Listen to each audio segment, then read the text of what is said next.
Nó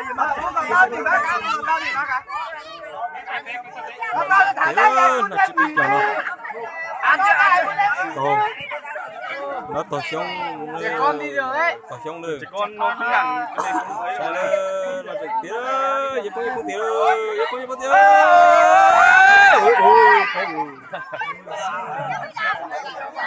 Nó nhẹ đi được mà. cho nhau xếp bé giờ thôi. Minh ơi, cố lên, cố lên, cố lên.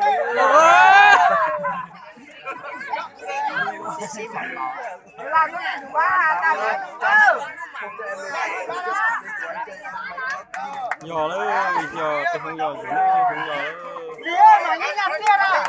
Ly ơi, bạn ơi, Ly ơi. Ly ơi, đây rồi. chỉ dùng gì máu đây để sai đây chỉ dùng gì nữa chỉ dùng gì nữa tiền liều cái chân nhiều số nào đấy để tôi vào tôi nhiều sĩ đây Em ơi, không phải nhiều số thế đâu, nữa bình tĩnh. chỉ tàu này chỉ tàu nhiều đi nữa Cho anh Tiến đi nhá, anh Tôn đưa thêm 20.000. Anh Tiến đi được, anh cho 20.000 luôn. Em cho thêm 20.000 nữa này. 60.000 nữa. giờ tàu nhiều sĩ thế rồi Trung ơi, cố lên.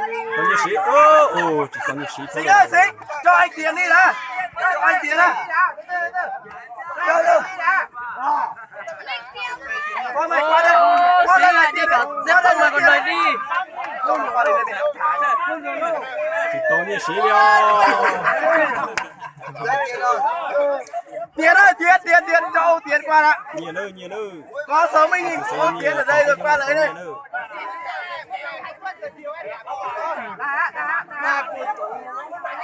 Thôi bỏ. Bỏ nhá. Tao cầm cho nó qua mà. chỉ tàu nhiều sĩ kia luôn Lúc này Bút thầy là thằng đã thực ta đi ra phía này. Kể cả cầm cũng không đi được đâu. Cần có người đi được đấy. Anh thấy không? Từ. Thôi, 7.000 à? Anh Tôn đặt thêm 20.000 đi. Để em bỏ nó ngã ngay. Đây có người lớn. đó là có nhiều tiền Anh Tiến qua đã. Lấy 60.000 đây đã. Làm bài đuổi Tiến ơi. Hãy đá chứ. Hãy đá chứ. Tiến mày vui. Vui ơi, mình vui lắm. Nhà nhân này đừng có nè. có như kia đây đâu Cái bạch Tiến lấy 2 bạn. Mua hả? Ông Tiến ơi, bây giờ quả này của ông Tiến nhá. Từ, tránh ra cho ông Tiến. Vô địch lấy bao nhiêu tiền? Anh 20.000 đúng không? Luôn. Anh Tiến ơi. Anh Tiến nãy giờ con gì ở trên? Đây. 70.000. Qua đây. Đây. Đủ rồi. Bù em 20.000, anh 30.000 nữa. Anh em được 30.000. chỉ cả xinh nữa Đây. Chơi lại. Từ. Bù quà không có quà đâu. Cũng được, 50.000 cũng được, cho luôn. Quà không có. Cho luôn. Cho anh Tiến.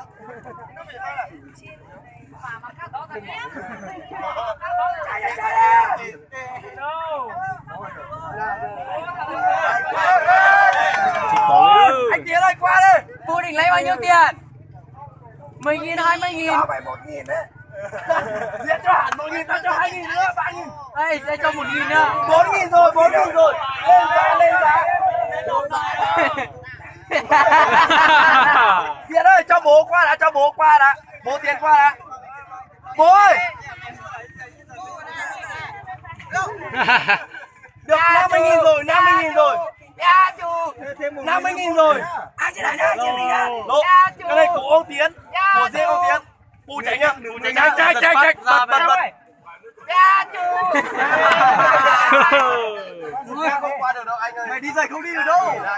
chỉ có gì bỏ Cam ơi, ông không ăn được đâu.